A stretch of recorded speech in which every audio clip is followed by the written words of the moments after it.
کر گزرتے ہیں، پھر اس وقت ان کو صحیح اور غلط کی پہچان ختم ہو جاتی ہے، معاشرے کے اندر برائیاں پھیلنا شروع ہو جاتی ہیں، امن و امان تباہ ہو جاتا ہے۔ اس لیے اسلام اس بہترین اور سنہری اصول کو متعارف کرواتا ہے جو زکوٰۃ اور خیرات کا نظام ہے۔ اس کے ساتھ ساتھ آپ صلی اللہ علیہ وآلہ وسلم نے سود کو حرام قرار دیا ہے، کیونکہ سود سے مال جو ہے وہ خراب ہو جاتا ہے، اور اس کا حرام کا ایک لقمہ جو ہے، ایک نوالا جو ہے، وہ نسلوں کو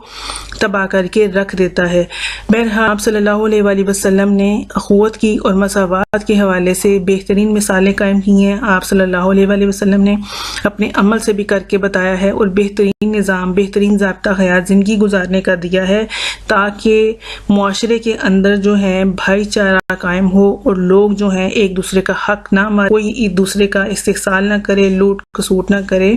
اور اس طرح سے معاشرے کے اندر جو ہے امن و امان کی صورتحال برقرار رہے۔ اب بات کرتے ہیں اخوت کا درس اور ارشاد پاک صلی اللہ علیہ وآلہ وسلم کی، کہ اخوت جو ہے وہ کس بات کا درس دیتی ہے، اور آپ صلی اللہ علیہ وآلہ وسلم کا کیا ارشاد ہے۔ اخوت اس بات کا درس دیتی ہے کہ آپس میں برادرانہ تعلقات قائم ہونے چاہیے، مسلمانوں کو بھائیوں کی طرح آپس میں رہنا چاہیے، تاکہ کوئی کسی کے حقوق نہ چھینے، اور نہ ہی کوئی کمزور کے اوپر ظلم کرے، کوئی طاقتور کسی ظلم کا حق نہ مارے، اور اس کے ساتھ نا انصافی نہ کرے۔ حضور اکرم صلی اللہ علیہ وسلم کا بھی یہی ارشاد ہے کہ مسلمان کا بھائی ہے، کیونکہ اسلام نے مسلمان کا دوسرے مسلمان کے ساتھ تعلق کو رشتہ بھائی کا بتایا ہے۔ آپ صلی اللہ علیہ وآلہ وسلم نے بھی مواقعات مدینہ میں انصار اور مہاجرین کو ایک دوسرے کا بھائی بنایا تھا، کیونکہ مسلمان جو ہے وہ کسی کے ساتھ دھوکہ نہیں کرتا، خیانت نہیں کرتا، غیبت نہیں کرتا۔ یہ مسلمان کا ایک سٹیٹس بتایا جا رہا ہے کہ مسلمان کسی کے ساتھ دھوکہ نہیں کرتا، امانت میں خیانت نہیں کرتا، غیبت نہیں کرتا، جھوٹ نہیں بولتا۔ تو اس وجہ سے آپ صلی اللہ علیہ وآلہ وسلم نے مزید یہ کہا کہ کینہ اور حسد سے باز رہیں۔ کینہ کہتے ہیں دل کے اندر چھپی ہوئی دشمنی، ظاہریت میں ایسا معاملہ نہ ہو، ظاہریت میں دوستی کا معاملہ ہو، لیکن دل کے اندر سے دشمنی کو ختم نہ کیا گیا ہو۔ اور حسد کہتے ہیں کسی کی نعمت کا زوال چاہنا، کسی شخص کا بھی زوال چاہنا،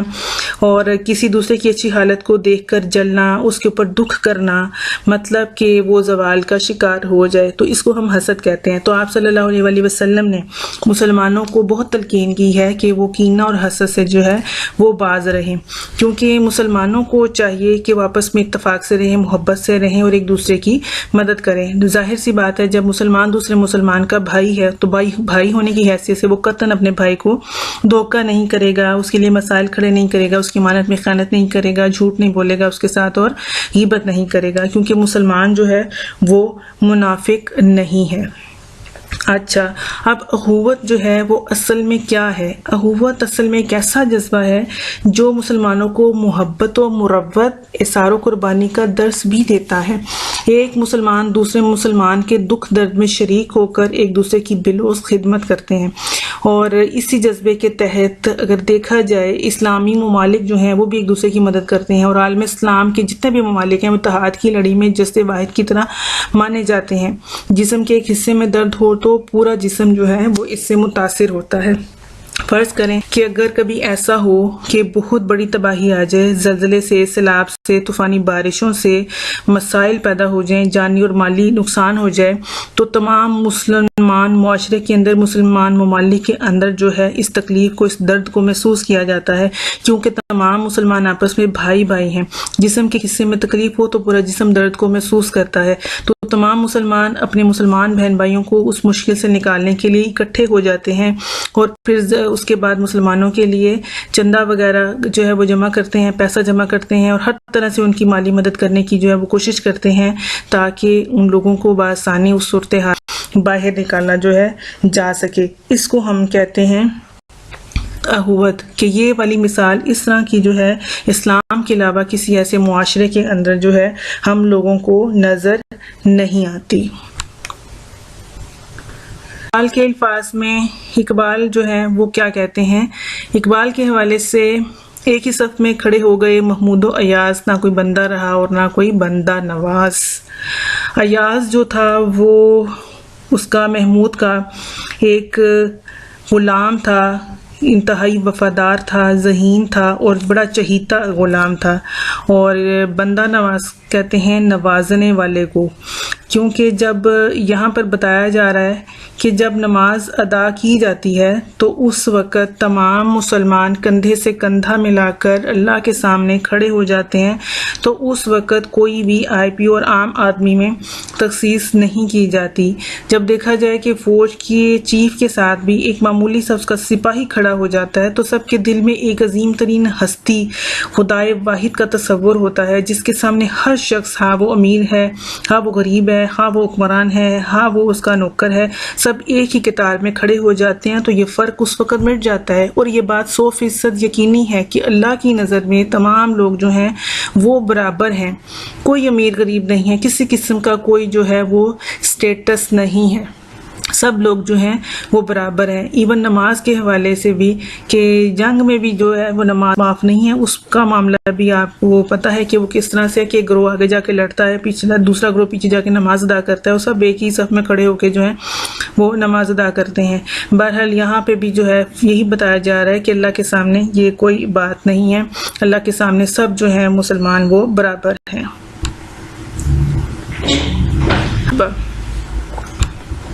آخری خطبہ حجۃ الوداع کے حوالے سے کہ اسلام میں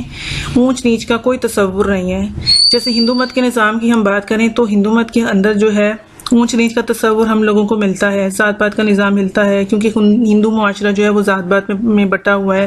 4 ذاتوں میں انہوں نے اپنے معاشرے کو تقسیم کیا ہے، برہمن، کھشتری، ویش و شودر، جبکہ جو اسلام کا نظام ہے، اسلام میں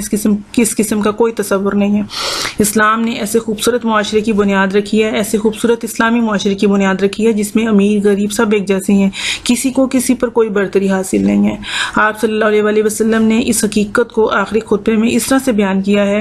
کہ اے لوگو، بے شک تمہارا رب بھی ایک ہے اور تمہارا باپ بھی ایک ہے۔ یاد رکھیں کہ ہم سب حضرت آدم علیہ السلام کی اولاد ہیں۔ آگاہ رہو، کسی عربی کو کسی اجمی پر، کسی اجمی کو کسی عربی پر، کسی سفید فام کو کسی سیاہ فام پر، کسی سیاہ فام کو کسی سفید فام پر کوئی فضیلت حاصل نہیں۔ فضیلت کا معیار صرف اور صرف تقویٰ ہے۔ کوئی انسان کسی بھی علاقے سے تعلق رکھتا ہو، اس کا جو معاملہ ہے فضیلت کا معیار جو ہے وہ صرف تقویٰ ہے۔ اللہ تعالیٰ کے پاس صرف تقویٰ پہنچتا ہے۔ جیسے ہم مسلمان بقرہ عید کے اوپر قربانی کرتے ہیں جانوروں کی، تو اللہ تعالیٰ کے پاس، اللہ تعالیٰ کے ہاں کسی جانور کا خون یا گوشت نہیں پہنچتا، صرف دلوں کا، مسلمانوں کے دلوں کا تقویٰ پہنچتا ہے، ان کی پرہیزگاری، ان کی نیت پہنچتی ہے۔ تو اس وجہ سے اللہ تعالیٰ نے برتری کا اور فضیلت کا معیار جو ہے وہ تقویٰ کو قرار دیا ہے۔ یہ نسل، علاقہ، رنگ، زبان، یہ فضیلت اور برتری کا معیار بالکل بھی نہیں ہے۔ اسلام میں اللہ تعالیٰ کے نزدیک جو ہے وہ فضیلت کا معیار صرف تقویٰ بتایا ہے۔ اسلام تو نام ہی مساوات کا ہے، کیونکہ اللہ تعالیٰ کے نزدیک کوئی شخص برتر نہیں ہے۔ اگر کوئی بڑا بھی ہے تو اپنے اچھے اعمال کی بنا پر ہو سکتا ہے۔ ہمارے پاس جو ہے مثال ہے، مسجد میں کوئی بھی شخص جو ہے وہ افضل نہیں ہے، سب ایک امام کے پیچھے کھڑے ہو کر نماز ادا کرتے ہیں، اللہ کے حضور کسی کو برتری حاصل نہیں ہے۔ تو مسجد کی مثال اگر لی جائے تو 5 وقت دن میں تمام مسلمان ایک امام کے پیچھے کندھے سے کندھا ملا کر کھڑے ہو جاتے ہیں، اور اسی طرح سے حج کے موقع پر تمام مسلمان ایک ہی لباس میں، پوری دنیا سے تعلق رکھنے والے جو مسلمان ہیں، عربی، اجمی، گورے، کالے، سب جو ہے مسلمان ایک ہی لباس میں ملبوس ہو کر ایک ہی طرح کے الفاظ کہتے ہوئے اللہم لبیک اللہم لبیک کی اب پکار بلند کرتے ہوئے اللہ کی ہاں مساوات کی مثال کو جو ہے وہ قائم کرتے ہیں۔ تو اسلام جو ہے اس طرح کی مثالوں سے بھرا پڑا ہے، حتیٰ کہ اللہ تعالیٰ بھی مساوات نسل انسانی کا درس دیتے ہوئے ارشاد فرماتا ہے سورۃ الحجرات میں، یا ایھا الناس انا خلقناکم من ذکر وانثی وجعلناکم شعوبا وقبائل لتعارفوا ان اکرمکم عند اللہ اتقاکم۔ لوگوں، ہم نے تم کو ایک مرد اور عورت سے پیدا کیا، مطلب حضرت آدم علیہ السلام اور اماں حوا سے پیدا کیا، اور تمہاری قومیں اور قبیلے بنائے تاکہ ایک دوسرے کو شناخت کرو، مطلب یہ آپس کے لیے بنایا تھا تاکہ ایک دوسرے کو شناخت کر سکو، اور اللہ کے نزدیک تم میں سے سب سے زیادہ عزت والا وہ ہے جو زیادہ پرہیزگار ہے۔ اللہ تعالیٰ کے ہاں جو معیار ہے وہ تقویٰ اور پرہیزگاری ہی ہے۔ لہٰذا اسلامی معاشرے کے اندر اخوت و مساوات کو انتہائی اہمیت حاصل ہے، اور آج اس طرح کی اخوت و مساوات کی مثالیں جو ہیں ہم لوگوں کو اس قائم کرنی چاہیے تاکہ آئندہ آنے والی ہماری نسلیں جو ہیں وہ بھی اسی طرز عمل کو اپنائیں۔ عدل و انصاف، اگلا ہے ہمارا عدل و انصاف۔ عدل و انصاف جو ہے اس کے بغیر معاشرے میں ترقی نہیں ہو سکتی۔ کوئی بھی حکومت جو ہے وہ دین کے بغیر قائم رہ سکتی ہے، لیکن عدل و انصاف کے بغیر جو ہے کسی ریاست کا قائم رہنا ممکن نہیں ہے۔ اسلامی معاشرہ جو ہے وہ عدل و انصاف پر زور دیتا ہے۔ اسلامی معاشرے میں ایک مسلمان دوسرے مسلمان کی زبان اور ہاتھ سے محفوظ ہوتا ہے۔ ہر شہری جو ہے وہ عدل سے کام لیتے ہوئے ذخیرہ اندوزی، رشوت، غیبت، بہتان تراشی، عصمت دری اور دوسروں کی پگڑی اچھالنے سے باز رہتا ہے۔ اس طرح اسلامی معاشرہ عدل و انصاف کی وجہ سے امن کا گہوارہ جو ہے وہ بن جاتا ہے۔ تو عدل و انصاف جو ہے وہ بھی انتہائی ضروری ہے ایک اسلامی معاشرے کے اندر، اس کا بول بالا جو ہے وہ بھی ہونا چاہیے، اور اس کا تقاضا بھی یہی ہے کہ معاشرے میں ہر کسی کو جو ہے اس کا حق ملے۔ عدل و انصاف کا بول بالا ہوگا تو معاشرتی برائیاں ختم ہوں گی، کوئی چوری نہیں کرے گا، کوئی کسی وجہ سے کسی کو قتل نہیں کرے گا، نہ کوئی ناجائز کام کرے گا جیسے رشوت، ڈاکہ، چوری، ذخیرہ اندوزی، رشوت، بہتان تراشی وغیرہ، کوئی کسی کی عصمت دری نہیں کرے گا، ان سب سے باز رہے گا، اور کسی کے حق کو جو ہے اس کو غصب نہیں کرے گا، اور سزا کے خوف سے جو ہے کوئی بے انصافی اور بے ایمانی کا مرتکب خود کو نہیں کرے گا۔ ایون طلوع اسلام سے پہلے بھی جو تھا اس قسم کی بے ایمانی کے طاقتور کو سزا نہ دینا جبکہ کمزور کو سزا دینا جو تھا وہ عام تھا، اور طاقتور لوگ جو تھے عام لوگوں کو، کمزور لوگوں کو سزا دے کر خود کو بہت سمجھتے تھے کہ ان کی بڑائی ہے، لیکن جب اسلام آیا تو اسلام کے بعد عدل و انصاف کا بول بالا ہوا، معاشرے میں عدل و انصاف کی فضا جو تھی وہ قائم ہوئی، اور مسلم معاشرے میں انصاف ایک اہم ضرورت بن گیا۔ عدل و انصاف کی ضرورت زندگی کے ہر شعبے میں ہے، ہر شعبے کے علاوہ انفرادی زندگی ہو، اجتماعی زندگی ہو، گھریلو زندگی کے اندر بھی عدل و انصاف کے اوپر جو ہے وہ عمل کرنا چاہیے، اس کا پیروکار بننا چاہیے۔ ہم اپنی انفرادی اور نجی زندگی کو بھی، گھریلو زندگی کو بھی بہترین بنا سکتے ہیں اگر عدل و انصاف کے اوپر عمل کیا جائے، اور اس کی ضرورت جو ہے وہ زندگی کے ہر شعبے میں ہے، اور عدل و انصاف کے نفاذ کو ممکن بنانا عدالتی نظام کی ذمہ داری ہے۔ عدالتیں آزاد ہونی چاہیے، ججز آزاد ہونے چاہیے، ان کے اوپر کسی قسم کا پریشر، کسی قسم کا کوئی دباؤ نہیں ہونا چاہیے، کسی سیاسی شخصیت کا دباؤ نہیں ہونا چاہیے، تاکہ قانون کا اطلاق سب پر یکساں ہو سکے، سب کے ساتھ یکساں معاملہ ہو سکے، کسی کے ساتھ ناانصافی نہ ہو، کسی امیر کے ساتھ، کسی غریب کے ساتھ کسی قسم کی کوئی زیادتی نہ ہو، جو جرم کرے، جو مجرم ہے، اس کو اس کے مطابق جو ہے وہ سزا ملنی چاہیے۔ اگر سزا نہیں دیں گے، اگر طاقتور کو چھوڑ دیا جائے گا اور عام غریب شخص کو پکڑ کر اس کے اوپر حد لاگو کر دی جائے گی، حد مقرر کر دی جائے گی، تو پھر مسائل جو ہیں وہ پیدا ہو جائیں گے۔ تو اس وجہ سے عدل و انصاف کے حوالے سے اس کو قائم کرنا جو ہے وہ بے انتہا جو ہے وہ ضروری ہے، اس سے ہم جو ہے وہ انکار نہیں کر سکتے۔ تو عدل و انصاف کو معاشرے میں کامیاب بنانے کے لیے ضروری بھی یہی ہے کہ ججز کو ہم آزاد کریں، ان کے اوپر کسی قسم کا پریشر جو ہے وہ نہیں ڈالنا چاہیے، اور جو نظام زندگی ہے، اسلامی معاشرہ تو ایک خلیفہ وقت کو بھی کٹہرے میں لا کر کھڑا کر دیتا ہے اور اسے سوال و جواب کرتا ہے۔ بہرحال حضور پاک صلی اللہ علیہ وسلم کا فرمان ہے کہ جو قوم عدل و انصاف کو ترک کرتی ہے تباہی اور بربادی اس کا مقدر بن جاتی ہے۔ حضور اکرم صلی اللہ علیہ وسلم نے عدل و انصاف کی بہت سی مثالیں قائم کی ہیں جو دنیا کے لیے بہترین نمونہ ہے۔ تو ایک دفعہ قبیلہ بنو مخزوم کی عورت نے چوری کی تھی، تو لوگوں نے آپ سے سفارش کی تھی، تو آپ صلی اللہ علیہ وسلم نے کیا جواب دیا تھا؟ آپ صلی اللہ علیہ وسلم کا یہی جواب تھا کہ تم سے پہلے قومیں اسی لیے تباہ و برباد ہو گئی تھیں کہ ان میں سے جب کوئی بڑا آدمی جرم کرتا تھا تو اسے سزا نہیں دی جاتی تھی، اگر کوئی چھوٹا آدمی جرم کرتا تھا تو اس کے اوپر حد لاگو کر دی جاتی تھی، اس کو سزا دے دی جاتی تھی۔ تو خدا کی قسم اگر فاطمہ بنت محمد صلی اللہ علیہ وسلم بھی چوری کرتی تو میں اس کا ہاتھ کاٹ دیتا۔ تو یہ ہے اسلام کا بتایا ہوا کردہ نظام کہ قانون کی نظر میں سب برابر ہیں، تو کوئی کسی کے ساتھ جو ہے وہ ناانصافی نہ کرے، قانون اللہ تعالیٰ کے احکامات کے مطابق، اور ججز بھی جب فیصلہ کریں، نبی کریم صلی اللہ علیہ وسلم کی کہ اگر زندگی سے اس مثال کو دیکھا جائے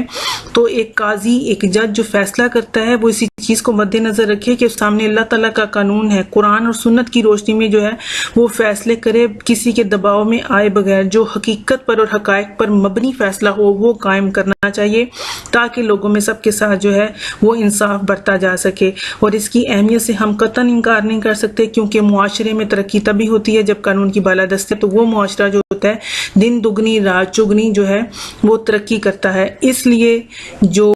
اخوت و مساوات اور عدل و انصاف کا معاملہ ہے یہ اسلام کے اندر موجود ہیں، اور اسلام جو ہے اسی نظام کو قائم کرنا چاہتا ہے کہ معاشرے کے اندر اخوت و مساوات ہو، عدل و انصاف کا بول بالا ہو، کی زندگیوں میں آسانیاں ہوں، محبت ہو، اتفاق ہو، بھائی چارہ ہو، تاکہ مسائل ختم ہوں، معاشرتی برائیوں کو کنٹرول کیا جائے اور مسائل کو حل کیا جائے۔ آج کا ہمارا لیکچر یہیں تک تھا، اور آخر میں اس دعا کے ساتھ کہ اللہ کریم آپ سب کو ہمیشہ اپنے حفظ و امان میں رکھے اور آپ کو صحت و تندرستی کی بہترین حالت میں رکھے۔ اگلے لیکچر تک کے لیے اجازت دیں، اللہ حافظ۔